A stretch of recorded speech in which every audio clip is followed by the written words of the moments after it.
सुमेश अरोड़ा जी, मैं समझता हूं देश के इकोसिस्टम को, व्यापारियों के इकोसिस्टम को आपसे बेहतर कोई नहीं समझता होगा कि सरकार उनके लिए क्या काम करती है, क्या व्यापारियों की डिमांड है, क्या ऐसा किया जाना चाहिए जिससे ये जो ग्रोथ की हम बात करते हैं वो ग्रोथ निकल के आने लग जाए। क्योंकि व्यापारी हमारे देश या किसी भी देश की रीढ़ की हड्डी होता है, लेकिन हम ये देखते हैं कि कहीं ना कहीं सरकार, चाहे किसी की भी हो, कोई भी पार्टी की सरकार हो, व्यापारियों की ही रीढ़ को कमजोर करने का प्रयास किया जाता है कहीं ना कहीं। देखिए, हमारा जो मॉडल है वो, जैसे एक बहन ने भी बोला यहाँ पे, it's been always top driven, कि आप ऊपर ऊपर की 1% की ग्रोथ दिखा दीजिए और कहिए जी हमारी फिगर्स बहुत अच्छी हैं। This is not the growth model. अगर आपको वाकई करना है ह्यूमन डेवलपमेंट इंडेक्स में इन्वेस्ट, तो आपको बॉटम ड्रिवन ग्रोथ चाहिए। अब उनका मोहम्मद यूनुस का मॉडल क्या था?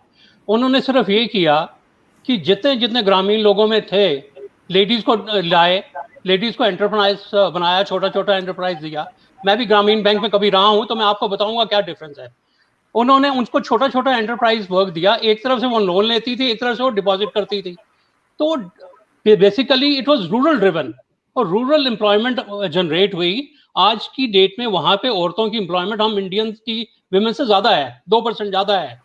और फिनोमिनल ग्रोथ जो है उनके जो आई है वो 5 साल में आई है। हमारे ग्रामीण बैंक का भी मॉडल है 80 से, but it is all government driven. और उसमें क्या होता है, सबके सब छोटे छोटे लोन लेंगे, 25-50, 1 लाख, 2 लाख, और सबको मालूम है कि लोन वेवर हो जाना है किसी ना किसी रिजीम में। तो वो लोन वेवर जीवन है, रादर ड्रिवन है, रादर की उसको कुछ इम्पीटस दे इकोनॉमी को।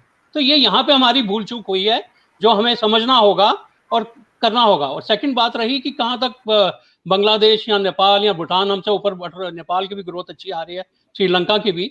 तो एक तरह से ये अच्छा है, जैसे हम इंक्लूसिव ग्रोथ की विद इन कंट्री बात करते हैं, एक रीजन में भी इंक्लूसिव ग्रोथ का मॉडल होता है। अगर सारे कंट्री प्रॉस्परस होंगे तभी वो जो ट्रांसमाइग्रेशन और ये जो इश्यूज हैं वो नहीं होंगे। सेकेंडली, जो बात हमें नोट करनी होगी कि 50 साल होने को आए हैं आज़ादी के, एक ऐसा कंट्री जिसने 30 लाख की पॉपुलेशन गवाई 1971 में, वो इस लेवल पे आ गया, बहुत अच्छी है और उनसे बहुत कुछ सीखने को आया हमें। माइक्रो फाइनेंस उनका मॉडल जो है दुबई में फॉलो हो रहा है, Dubai finance is doing it. उसके ऊपर हार्वर्ड में स्टडी हो रही है दुबई फाइनेंस में। सो बेसिकली ये मॉडल उनका है और उसको हमें सीखना होगा कि हमारे पास भी माइक्रो फाइनेंसिंग का था, मगर वो कहाँ चूक हो गई, कहाँ भूल चूक हो गई, कहाँ क्यों हमारी पॉलिटिकल क्लासेस आती हैं लोन वेवर दे देती हैं। उनसे रूरल से डिपॉजिट लेके उनसे क्यों नहीं करते, एम्प्लॉयमेंट जनरेट वहां क्यों नहीं करते, सिर्फ 1% की ग्रोथ पे ही हम क्यों फकर करते रहते हैं। तो ये सारा सोचना होगा। और इसी तरह से अगर रीजन की इंक्लूसिव ग्रोथ होती है तो हमें खुश होने की बात है। बांग्लादेश खुश तो हम ज्यादा खुश। वो जो बाकी इश्यूज है कि जी वहां से माइग्रेशन हो रही है वो बंद होगी, अबे हमें चिंता करनी है तो पाकिस्तान की करनी है। मगर इसमें क्या रोल है कि वो डीमिलिटराइज्ड रीजन रहा है। हमने 50 साल में 5 जंगें देखी, उसने 50 साल में एक जंग नहीं देखी। तो आपका मैसिव एक्सपेंसेस जो डिफेंस पे होता है वो आपका बचा बचा नहीं, सॉरी, उनका बचा। तो that contributes to economic growth. तो आपको भी कहीं ना कहीं लेना पड़ेगा सारे कंट्रीज के रीजन के साथ, और कहीं ना कहीं पीसफुल एटमॉस्फेयर कराना पड़ेगा, तभी आपकी इकोनॉमिक ग्रोथ होगी। Pushing in the arms race is not a solution, never. बिल्कुल, ये सॉल्यूशन नहीं है जी। जी।